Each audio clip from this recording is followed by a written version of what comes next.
Olá pessoal, estamos de volta, né? E agora a gente vai começar a falar dos direitos e vantagens, né? Começar a falar de coisa boa, tá? E a gente começa falando da melhor das vantagens do serviço público, que é a remuneração, tá bom? Assim, a gente vai trabalhar com os direitos e vantagens. Na verdade, direitos e vantagens é muita coisa para a gente tratar, tá? A gente fala da remuneração, vai falar das gratificações, das adicionais, das indenizações, das licenças, dos afastamentos, da concessão, direito de petição, tudo isso está dentro de direitos e vantagens, tá?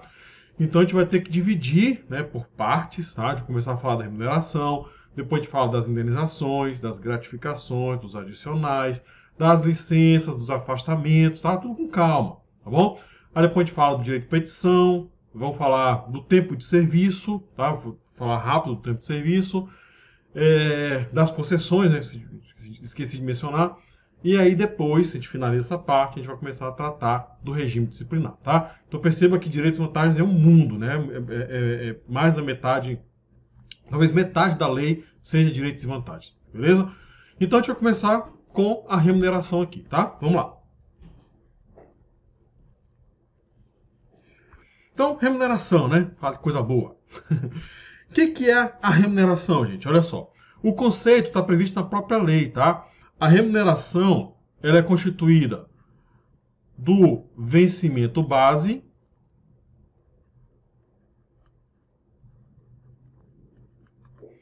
mais vantagens de caráter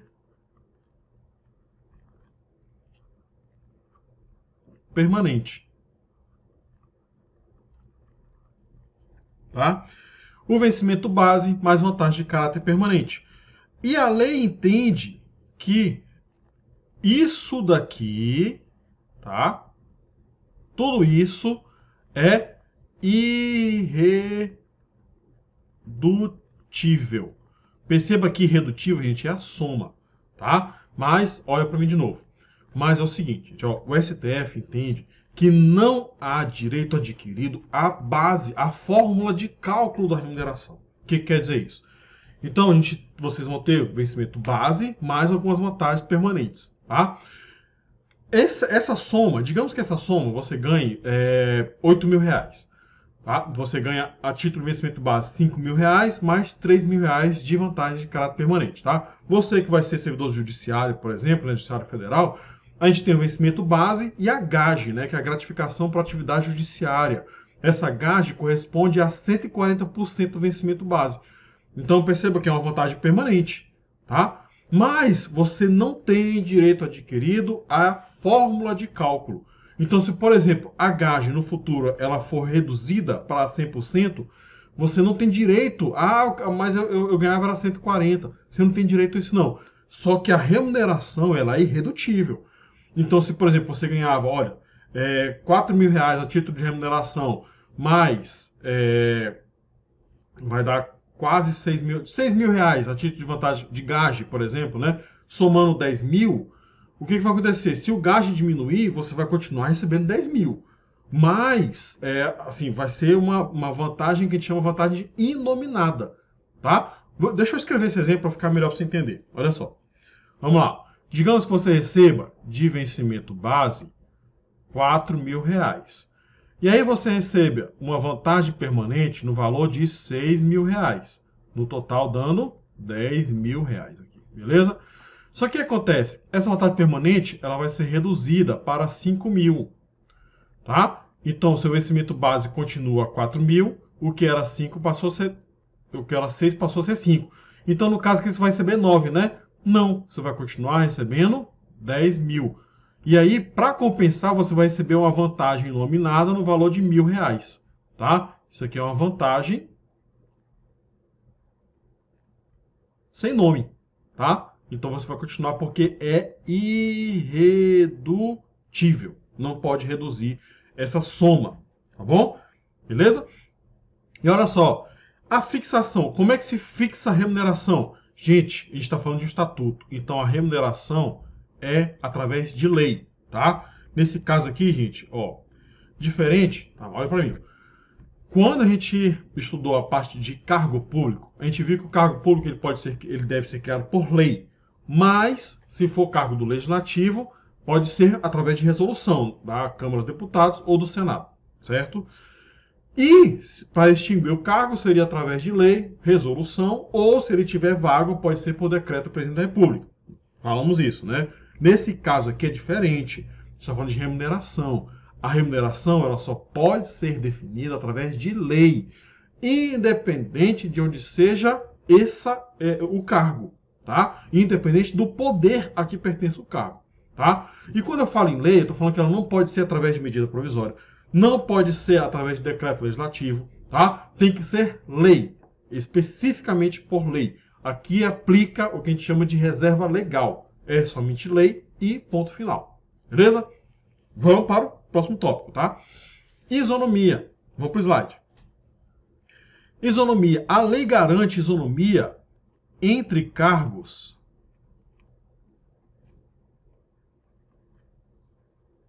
de atribuições semelhantes. Tá certo? Olha para mim novamente. Então, se, por exemplo, a gente tem um cargo de técnico judiciário e um cargo de técnico legislativo, a lei garante que os dois devam receber a mesma coisa se as atribuições dele forem, né, parecidas. Tá bom? A gente vê que na prática não é bem isso que acontece, né? Tanto que todo mundo corre para fazer concurso do judiciário ou do legislativo, né? Porque concurso da Câmara ou do Senado são os que pagam melhor, né? Então todo mundo corre para fazer concurso de técnico judiciário porque entre os cargos de nível médio é onde paga melhor, tá? Alguns casos do Poder Executivo, como por exemplo as agências reguladoras, pagam muito bem nível médio. Mas em regra não. Você vai fazer um concurso para nível médio ministério, vai pagar 3 mil e poucos reais aí, 4 mil reais. E um cargo de nível médio do judiciário está iniciando pagando 8 mil reais bruto, tá? Então não é isso que acontece. Mas, pela lei, deve-se assegurar isonomia entre cargos com atribuições semelhantes, tá? O que mais a gente precisa saber? Vamos para o slide. Mínimo e máximo, né? No mínimo, o servidor tem direito ao salário mínimo. Mas olha só, gente, o salário mínimo é para a remuneração. Então, o que pode acontecer? Vamos voltar lá para cima. Ó, a gente tem o vencimento base e uma vantagem permanente. O que o que não pode ser inferior ao mínimo é a soma. Não é o vencimento base. O vencimento base pode ser inferior ao mínimo? Pode. Pode ser 800 reais, por exemplo? Pode. Desde que a soma com a vantagem permanente, a soma dos dois, faça com que a remuneração seja superior ao mínimo, tá? Então eu posso ganhar, tipo, a título de vencimento base, por exemplo, 900 reais, e uma vantagem permanente de 700 reais, aqui eu vou ganhar 1.600, né? Botei o ponto no lugar errado, né? Vou ganhar 1.600 reais, né? Pronto. Obedeceu a regra? Obedeceu, porque aqui a remuneração é que tem que ser superior ao mínimo, beleza? E o máximo, aqui a gente fala do teto.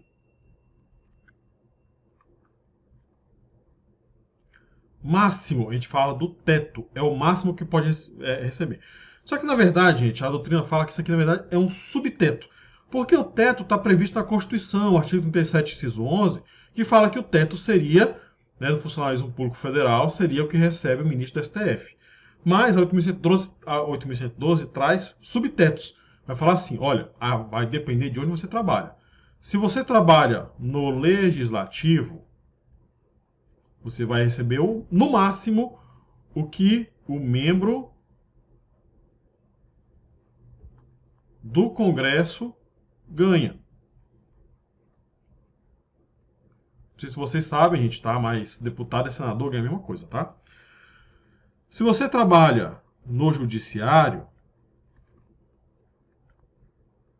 vai receber no máximo o que um ministro do STF ganha, tá? Sonha.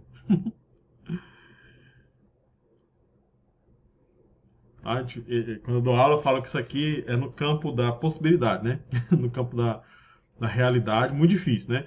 E se você trabalha no poder executivo, você vai ganhar no máximo o que um ministro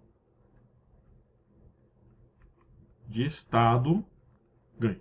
Muito cuidado, né? Perceba que aqui no Legislativo, o máximo é o maior cargo, é o membro do Congresso. No Judiciário, o máximo é o maior cargo do Judiciário, que é o ministro do STF.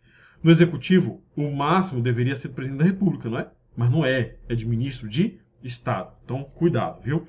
Isso aqui é o teto, que a doutrina chama de subteto. Beleza? Tem mais coisa de remuneração, viu? Tá? Vamos lá. O que mais tem que saber? Ó, apesar, bem aqui atrás, olha, bem aqui atrás, eu falei que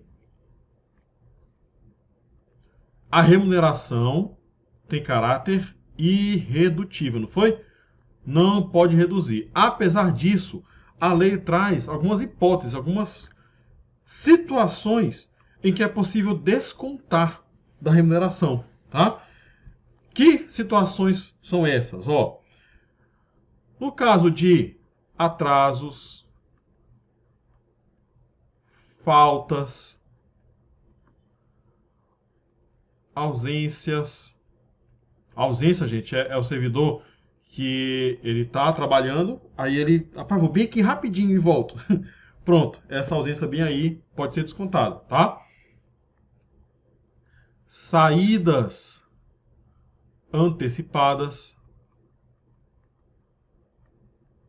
tá? Pessoa, olha, gente, falta, óbvio, né, que é a falta injustificada, tá? Se ele justificar, olha, questão de saúde, tudo bem, não tem nem porquê, né?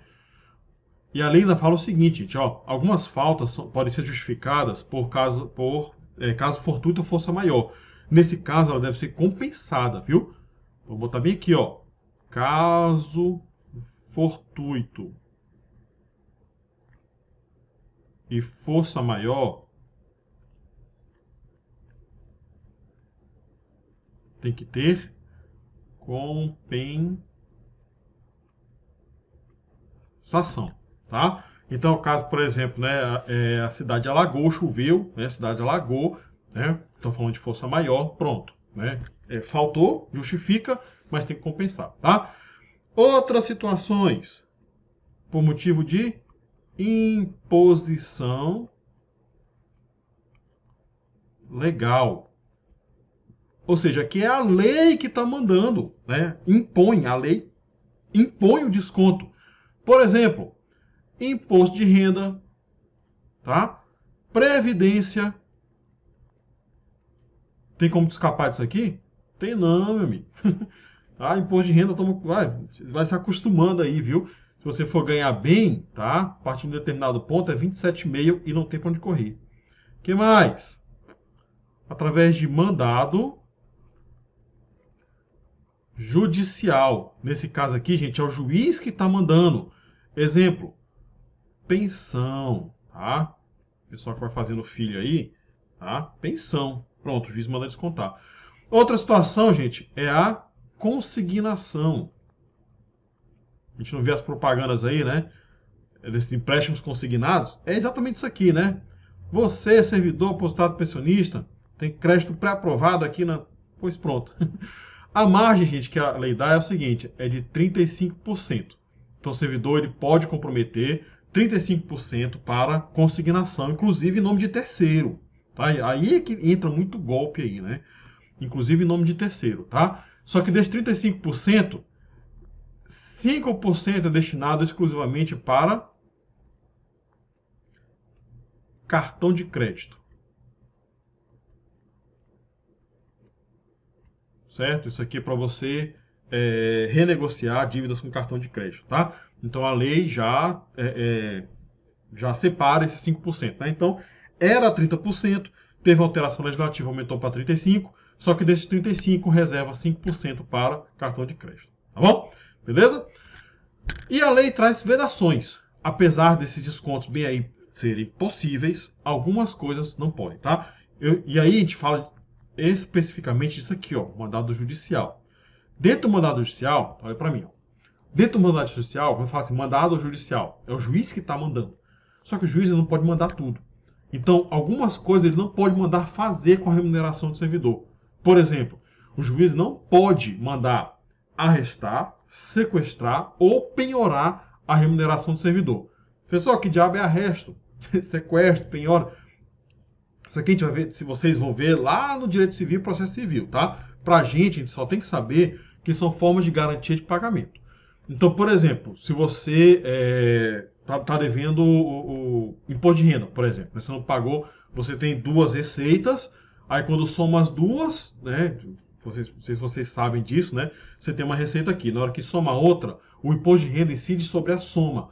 Então, muitas vezes você tem que pagar alguma coisa a mais de imposto de renda. Pessoal, se eu não pagar, aí a Fazenda Pública vai atrás de você, né? Escreve dívida ativa e vai executar essa dívida. Quando vai executar essa dívida, o juiz, na hora que recebe lá a ação da Fazenda Pública, manda, por exemplo, bloquear dinheiro lá pelo Cisbajude, né? Que é o antigo Bacenjude. Manda bloquear o dinheiro desse cabra aí. Na hora de bloquear, ele não pode bloquear uma conta da qual você receba a remuneração. Porque essa remuneração, ela não pode ser penhorada. Não pode ser bloqueado o dinheiro de remuneração, porque não pode ser penhorado esse dinheiro. Dependendo, tem caráter alimentar. Então é vedado o arresto, o sequestro, penhora. Esses três aqui são formas de garantia de pagamento. Salvo aí, ó, a remuneração ela tem caráter alimentar. Se vier uma outra coisa que tenha caráter alimentar, aí pode fazer o arresto, sequestro, penhora. Que aí é o caso justamente da pensão. Tá? É um exemplo, tá certo? Tem outros exemplos também de verbas alimentares, tá? Então vamos anotar isso aqui, ó. É vedado o quê? Arresto, sequestro, penhora. Salvo nessa outra situação em que há do outro lado também verbo alimentar, tá? Então vamos anotar. Então é vedado. Eu vou deixar de roxo mesmo para ficar um momentinho. É vedado o arresto, o sequestro e a penhora. São três formas de garantia de pagamento. E aí, como eu falei, nós temos exceção, tá? Salvo para prestação alimentícia, como é o caso da pensão, tá? A pensão entra aqui. Então, o juiz ele pode mandar penhorar, por exemplo, a remuneração do servidor para garantir que ele paga a pensão. Beleza? Tranquilos? Vamos continuar, tem mais coisa aqui, ó.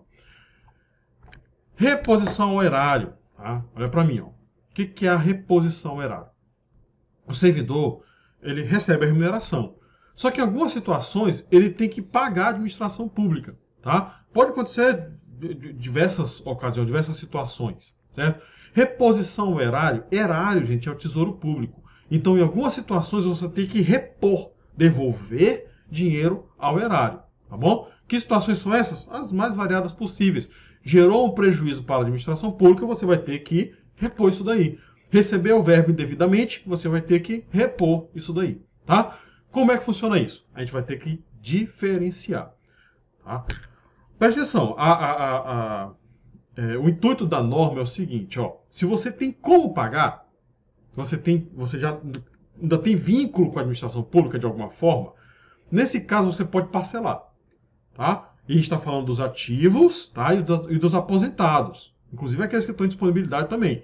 Porque você tem um vínculo com a administração, você recebe dinheiro, então consegue parcelar e aí desconta direto na folha.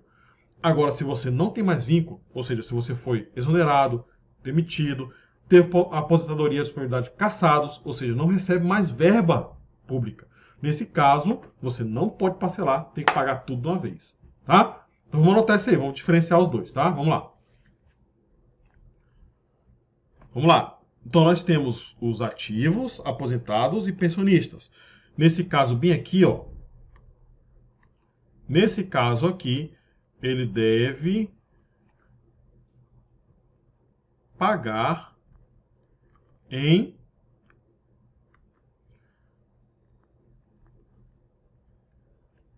30 dias, tá certo? Só que ele pode... Tá de novo vermelho. Mas esse aqui, ele pode parcelar. Sendo que cada parcela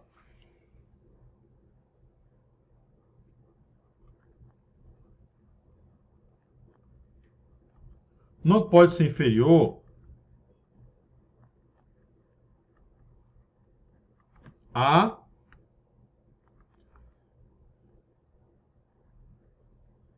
10% da remuneração do servidor, tá bom?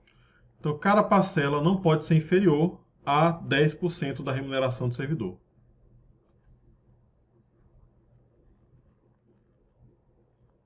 Beleza? Tem uma outra situação também, gente, que é o seguinte, ó. Se o pagamento indevido foi no mês anterior ao processamento da folha, a reposição é imediata, não tem nada de 30 dias não, tá? Então, vou montar aqui de novo, ó. Se o pagamento indevido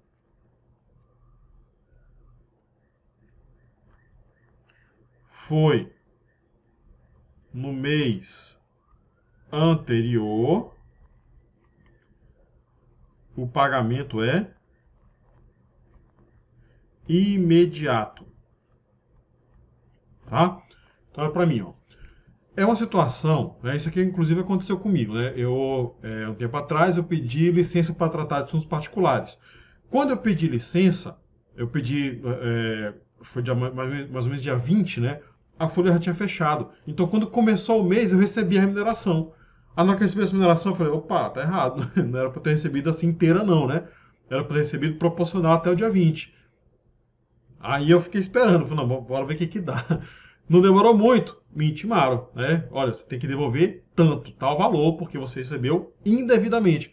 Eu tinha 30 dias para pagar? Não, porque foi no mês anterior, e aí não tem pra onde correr, imediatamente eu tenho que devolver. Deu para entender? Beleza? E a outra situação é quando o servidor é demitido, exonerado ou aposentado, ou tem aposentadoria e disponibilidade cassados. Nesse caso não tem mais vínculo. E como eu falei, não dá para parcelar, tá? Vamos para o slide. Nesse caso ele tem 60 dias. Vamos para o slide. Então nesse caso bem aqui, como eu falei, ele tem 60 dias para pagar. E nesse caso, ó, esse aqui pode parcelar, né? Mas nesse caso bem aqui, ó, ele não pode.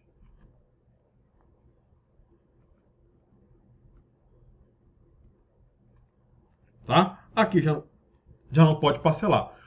Professor, eu tenho que repor o horário. E se eu não pagar? Eu tenho 30 dias para pagar. E se eu não pagar? Ah, amigo, se você não pagar, não pagamento. O que vai acontecer? O seu nome vai ficar inscrito em dívida ativa. Aqui, a Fazenda Pública ela pode executar essa dívida, tá?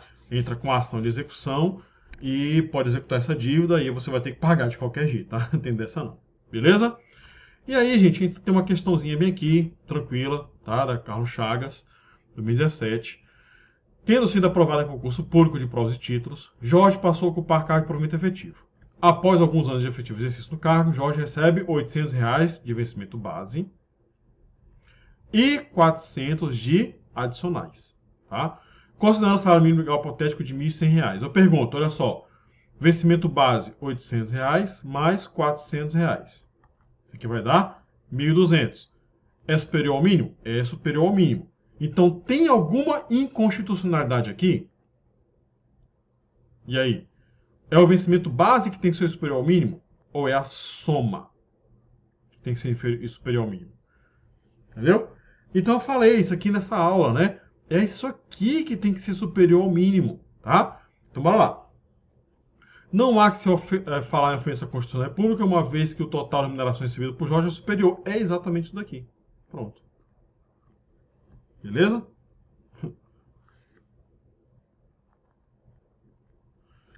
Ó, letra B. Jorge recebe mensalmente quantia menor que devia ser recebida, uma vez que o vencimento base não inferior ao salário mínimo legal. Fazendo jus a diferença de R$ 300 também não, tem nada a ver, né? Porque ele está falando disso aqui, não é isso aqui que tem que ser superior ao mínimo. Conquanto recebe o vencimento básico inferior ao salário mínimo, Jorge não faz jus a nenhuma diferença, uma vez que está submetido ao regime estatutário, e os direitos elencados na Constituição, inclusive o salário mínimo, somente se aplicam aos empregados públicos, também tem nada a ver, né? A gente viu aqui que se aplica também ao estatutário. Inclusive lá na Constituição, né, o artigo 7º, o artigo 39, salvo engano, vai falar quais os direitos trabalhistas são do servidor público. Letra D, Jorge recebe mensalmente quantia menor que a devida, também tem nada a ver. E letra E, Jorge não faz jus a nenhuma diferença, uma vez que os direitos elencados na Constituição somente se aplicam aos empregados do setor privado, também tem nada a ver, entra para o servidor público também. Beleza? Então, gente, a gente encerra esse bloco, né? Pegamos um bloco para falar só de remuneração. Próximo bloco a gente vai falar das indenizações. Beleza? Então, até o próximo bloco.